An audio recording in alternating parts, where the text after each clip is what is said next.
Hello, students. Welcome back to another English lesson. Many learners are not very clear about how to use may and might correctly. So today, we are going to talk about everything you need to know about may and might. Okay, let's begin. First of all, remember this clearly. May and might have only one form. We use them with he, she, it, I, we, you, and they. No matter what the subject is, the verb form does not change. Even if the subject is singular, like he, she, or it, we do not add s or change the verb. Also, may and might do not have past tense forms, so we never say mighted or made. We always use the same form, may or might. That is why using may and might is actually very easy. To understand this well, take a look at these examples. She may join us for dinner tonight. This means there is a possibility that she will join us for dinner tonight. They may arrive earlier than expected. Even in this sentence, the structure does not change. We might see a movie this weekend. It might be possible to finish the project by Friday. This means there is a small chance of finishing the project by Friday. So whether we use it or we, the form of might does not change.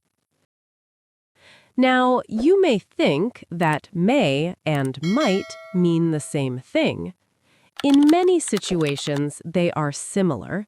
But there is a difference between may and might.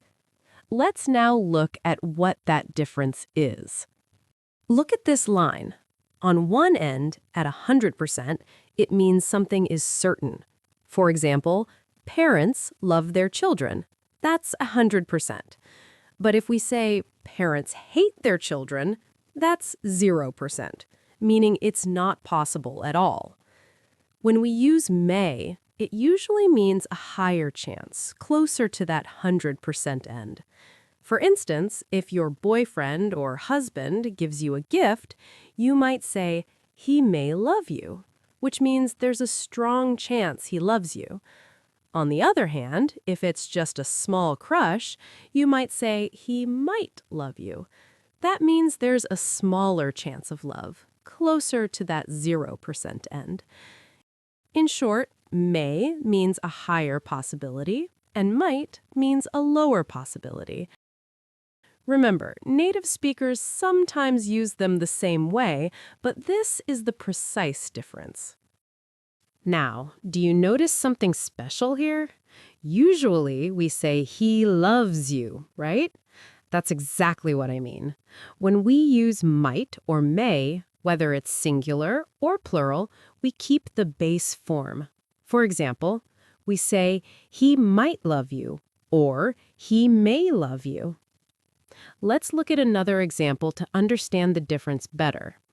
Imagine you have a couple, boyfriend and girlfriend, who always argue and fight. You might think they will break up. In that case, you can say, they may break up soon, meaning there's a higher chance of a breakup. On the other hand, if you think the chance is smaller, you might say, they might break up soon. That means the possibility is lower. Now, let's think about the weather. If the sky is very dark and cloudy, we say, it may rain soon, meaning there's a higher chance of rain.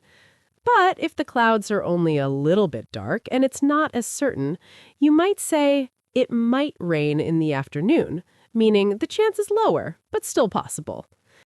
In short, when the possibility is higher, we use may, and when it's lower, we use might. And now you understand the difference between may and might. We've talked a lot about future possibilities, but we can also use may and might for things that happened in the past. Let's look at an example. Imagine you were planning to meet some friends. Some friends showed up, but one friend didn't arrive. You might wonder if he missed the train. In that case, you would say, he may have missed the train. That means there's a chance he missed it. There are a few important things to remember. First, when we use may or might with the past, we always say have, not has. We say he may have missed rather than he may has missed. Also, we use the past participle form of the verb, like missed instead of miss. So when we say he may have missed the train, it shows that there's a possibility he missed it. Now, you might also think that maybe he took a bus instead of the train. That means there's a chance, but we're not sure. In that case, you would say, he might have taken a bus. This shows a smaller chance compared to missing the train. Another point is that native speakers often shorten may have or might have to sound like may've or might've.